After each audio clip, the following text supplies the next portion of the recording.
जय हिंद दोस्तों। तो आज 10 महत्वपूर्ण क्वेश्चन के बारे में बात करेंगे। चलिए स्टार्ट करते हैं।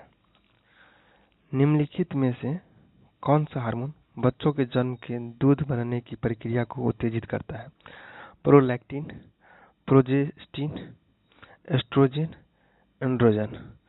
इसका जो आंसर होगा ना, ए होगा प्रोलैक्टिन।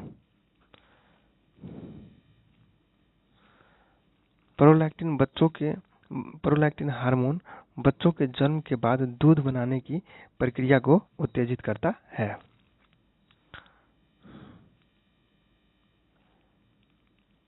एंटीबायोटिक कवक किससे प्राप्त किया जाता है?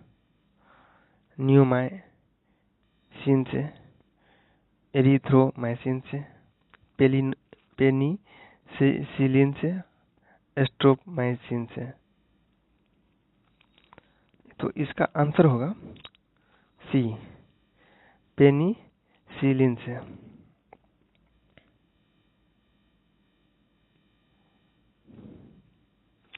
प्रतिजैविक एक प्रकार का रासायनिक पदार्थ है जिसका निर्माण कुछ सूक्ष्मजीवियों द्वारा होता है।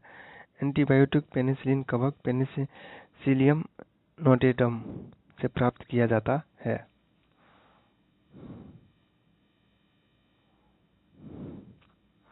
निम्न में से कौन सा बीमारी वायु के माध्यम से नहीं फैलता है? सामान्य जुकाम, निमोनिया, हैजा और तपेदिक। तो इसका जो आंसर होगा ना, हैजा।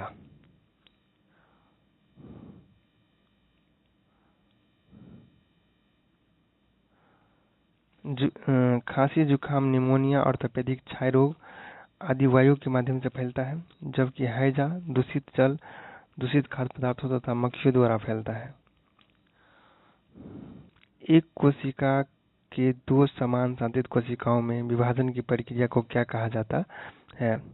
द्विखंडन, बहुविखंडन, पुनरुत्थान और जीवाणु का बनना। तो इसका जो आंसर होगा ना, द्विखंडन।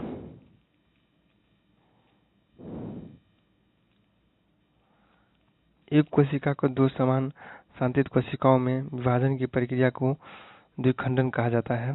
जैसे अमीबा जीव द्विखंडन द्वारा जनन करते हैं। इनमें द्विखंडन एक प्रकार का अलैंगिक प्रजनन तथा कोशिका विभाजन है।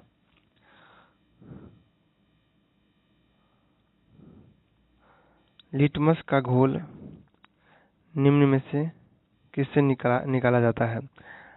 हाइड्रेगी से, लाइकेन से, जेरेनियम से, पेटूनिया से। तो जो इसका जो आंसर होगा ना, लाइकेन से होता है।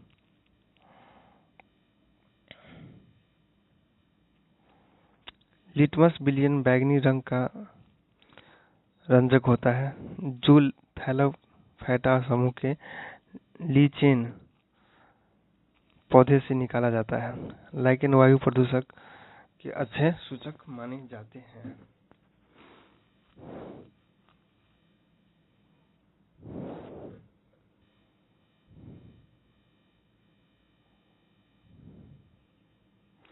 निम्न में से कौन सा ऊतक त्वचा के नीचे और आंतरिक अंगों के बीच पाया जाता है? वसा ऊतक, पेशीय ऊतक, तंत्रिका ऊतक और उपकला ऊतक। तो इसका जो आंसर होगा ना, वसा ऊतक।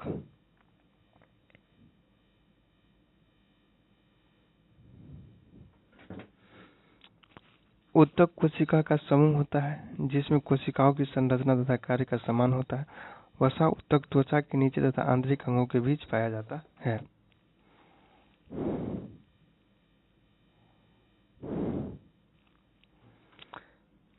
मेलिओडोसिस क्या है? संक्रमण रोग है, जोड़ों के पुराने दर्द है, स्मरण शक्ति की क्षति है, त्वचा का लाल चकते हैं। तो इसका जो आंसर होगा ना, संक्रमण रोग है।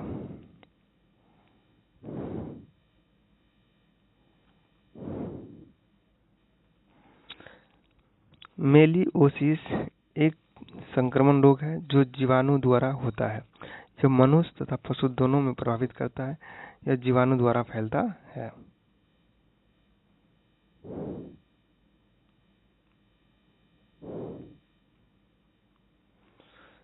निम्न में से कौन सा रोग मानव शरीर में श्वेत रक्त कोशिकाओं को प्रभावित करता है। पोलिया, छोटी चेचक, ल्यूकीमिया, मस्तिष्क ज्वार। तो 8 का जो आंसर होगा ना, ल्यूकेमिया।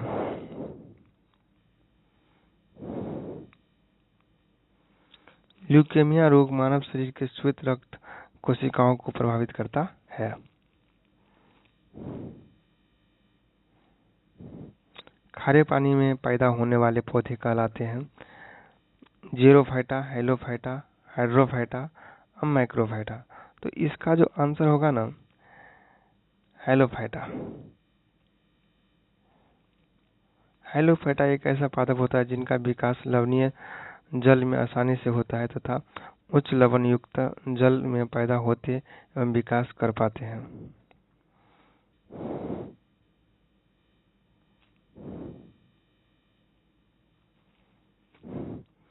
जठर ग्रंथियों द्वारा स्रावित हाइड्रोक्लोरिक अम्ल एंजाइम की क्रिया को आसान कर देता है।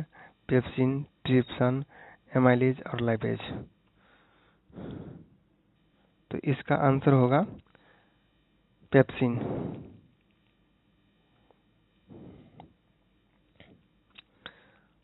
पाचन क्रिया आमाशय के भित्ति में उपस्थित जठर ग्रंथियों द्वारा संपन्न होता है। यह हाइड्रोक्लोरिक अम्ल एक प्रोटीन पाचक एंजाइम पेप्सिन तथा श्लेष्मा का स्रावन करते हैं। Thank you.